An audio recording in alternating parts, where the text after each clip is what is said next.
Good morning students, my name is Anshika, your science teacher. आज हम रसायन विज्ञान का पार्ट 4 पढ़ेंगे जिसका नाम है स्ट्रक्चर ऑफ एटम यानी परमाणु की संरचना। हमने भाग 1 पढ़ लिया था, आज हम भाग 2 पढ़ेंगे।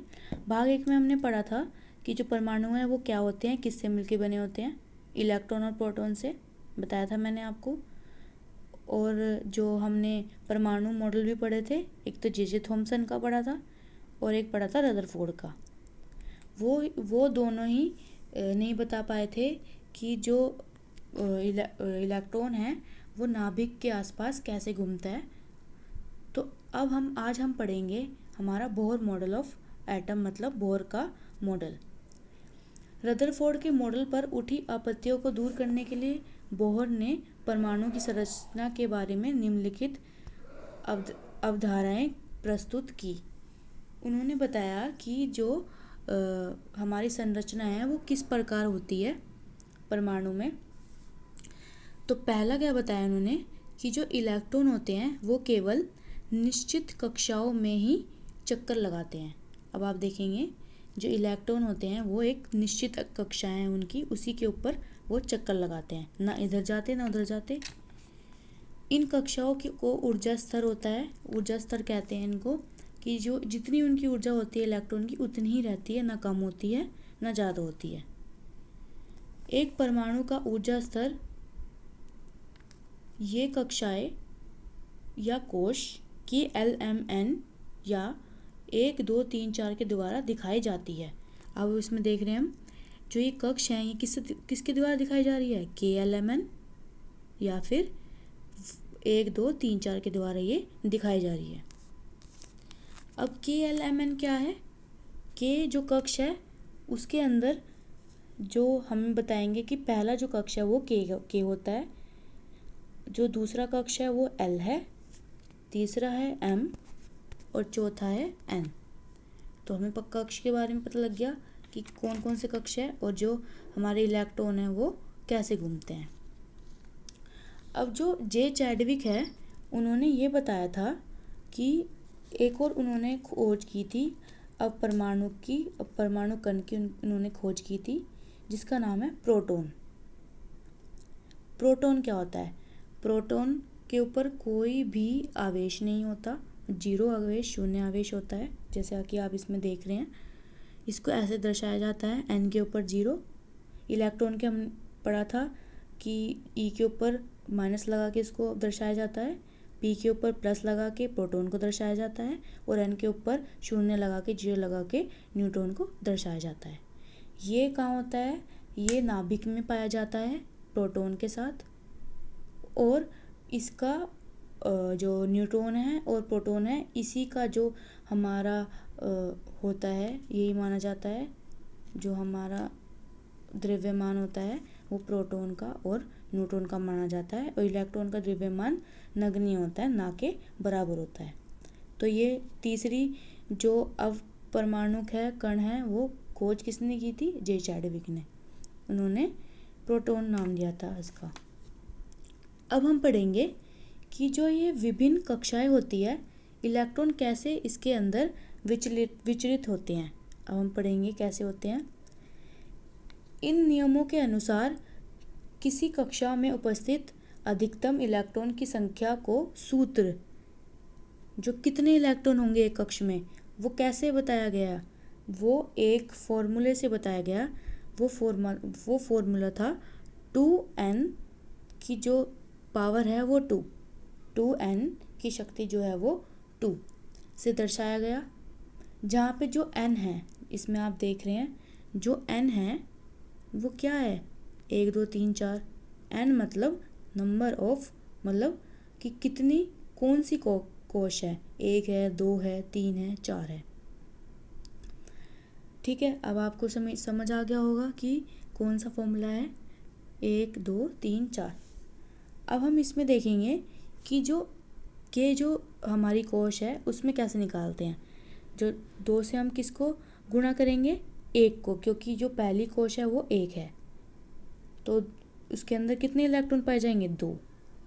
जो L है उसको हम किससे गुणा करेंगे, 2 गुणा 2 की जो शक्ति है उसको 2 से गुणा करेंगे, मान लो 8, तो दूसरी में कितने पाए जाएंगे 8। ऐसी तीसरी में 18 और चौथी में 32।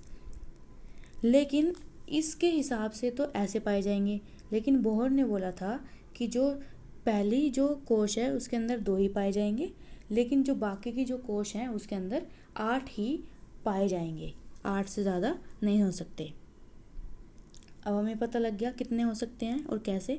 जो इलेक्ट्रॉन है वो चक्कर लगाते हैं नाभिक के, और इनकी ऊर्जा उतनी ही रहती है, ना कम होती है ना ज़्यादा होती है। अब किसी परमाणु में अगला कोश तब तक नहीं बढ़ सकता जब तक उससे पहला वाला कोश पूरी तरह तक नहीं बढ़ जाता। अगर मान लो जो के कोश है वो नहीं भरा, तो जो एल कोश है वो कभी नहीं बढ़ सकता, उसके अंदर इलेक्ट्रॉन नहीं जा सकता। पहले एल के में 2 जाएंगे, तभी जो एल है उसके अंदर और इलेक्ट्रॉन जाएंगे। अब हम पढ़ेंगे संयोजकता के बारे में। संयोजकता क्या होती है? हम पढ़ चुके हैं कि परमाणु की विभिन्न कक्षाएं होती हैं जिसके अंदर इलेक्ट्रॉन होते हैं 2, 8, 8, 8। किसी परमाणु की सबसे भारी कक्षा में उपस्थित इलेक्ट्रॉन को संयोजकता कहते हैं। अगर सबसे बाहर वाली जो कक्षा है, मान लो कोश है, मान लो वो के है या एल है या एम है, कोई भी है, उसके अंदर मान लो के अंदर 2 हैं और एल के अंदर 4 है या 5 है, तो जो उसकी बाहरी जो जितने इलेक्ट्रॉन उसके अंदर होंगे वो होगी संयोजकता। अब जो परमाणु बाहरी कक्षा में पूरे 8 इलेक्ट्रॉन रखते हैं वह रासायनिक रूप से सक्रिय होते हैं। वो किसी के साथ भी अपना संबंध नहीं बनाते, वो स्थिर होते हैं। जिनके जो या तो एल या एम या एन में पूरे इलेक्ट्रॉन होते हैं, मतलब 8 इलेक्ट्रॉन होते हैं, तो उनकी जो संयोजकता है वो क्या हो जाती है? वो 0 हो जाती है। अब इनमें से हीलियम परमाणु, अब आप देखेंगे कि जो हीलियम परमाणु हैं, ये जो हीलियम परमाणु है इसकी जो संयोजकता है वो 0 है, क्योंकि इसके अंदर जो भारी जो कोश है उसके अंदर सिर्फ 2 इलेक्ट्रॉन है, तो वो पूरी तरह भर चुका है। अब वो किसी के साथ संबंध नहीं बनाएगा। अब अगर जिसके पास बाहर 8 इलेक्ट्रॉन नहीं होते, यानी कि उसको 2 चाहिए होते हैं या 2 उसके पास होते ही हैं और बहुत 6 चाहिए होते हैं, तो वो क्या करेगा? वो संबंध बना लेगा दूसरे के साथ। अगर उसके पास 6 हैं तो वो 2 ले लेगा, अगर उसके पास 2 हैं तो वो 2 दे देगा। क्यों? क्योंकि 6 निकालना बहुत ही कठिन है और 2 लेना बहुत ही आसान है। तो जिसके पास 4 से कम होंगे वो दे देगा और जिसके पास 4 से ज़्यादा होंगे वो ले लेगा। तो ये हमें पता लग गया कि इलेक्ट्रॉन का आदान प्रदान क्या होता है और इसको संयोजकता कहते हैं। अब सहसंयोजक बंधन क्या होता है? अगर कोई भी 2 परमाणु, उनके बाहरी जो कोश होता है उसके अंदर 4 और 4 इलेक्ट्रॉन मौजूद हैं, तो ना तो वो ले सकता ना वो दे सकता, तो वो आपस में एक सहसंयोजक बंधन बना लेते हैं। वो 4 उसके साथ उसको शेयर कर देगा, सहसंयोग कर देगा, और वो दूसरा वाला भी उसके साथ 4 संयोग कर देगा, तो ये एक बंधन बना देते हैं जिसका नाम है सहसंयोजक बंधन। तो अब समझ आ गया कि कैसे जो परमाणु हैं वो बंधन बना लेते हैं अगर उनके पास पूरे इलेक्ट्रॉन नहीं हो। ये क्यों बनाते हैं? अगर वो पूरी तरह से उनके पास इलेक्ट्रॉन नहीं होते, पहली शेल में अगर 2 नहीं होते या दूसरी शेल में उनके पास 1 की कमी है, 2 की कमी है, अगर 2 ज़्यादा हैं, तो वह अस्थिर हो जाते हैं और उनको स्थिर होने के लिए बंधन बनाना पड़ता है, तो उस बंधन को बोलते हैं संयोजकता। अब समझ आ गया संयोजकता क्या होती है।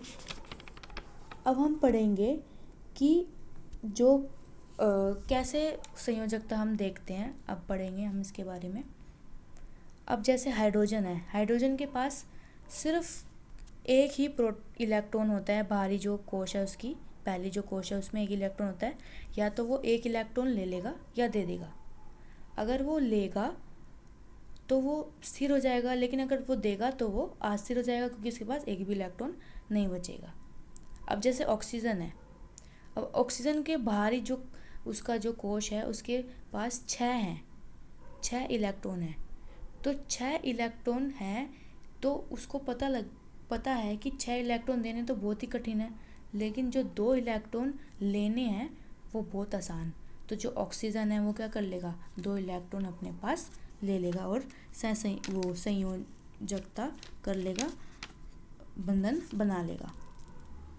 तो अपने 8 को मतलब अष्टक को पूरा करने के लिए जो भी शक्ति लगती है उसको हम ऊर्जा कहते हैं, मतलब संयोजकता शक्ति बोलते हैं उसको हम। तो ये हमने पढ़ लिया बोर मॉडल एटम, और हमने पढ़ लिया सहसंयोजकता क्या होती है, संयोजकता क्या होती है, और उसके अंदर कैसे हम उसको जो इलेक्ट्रॉन है उसका आदान प्रदान कर लेते हैं।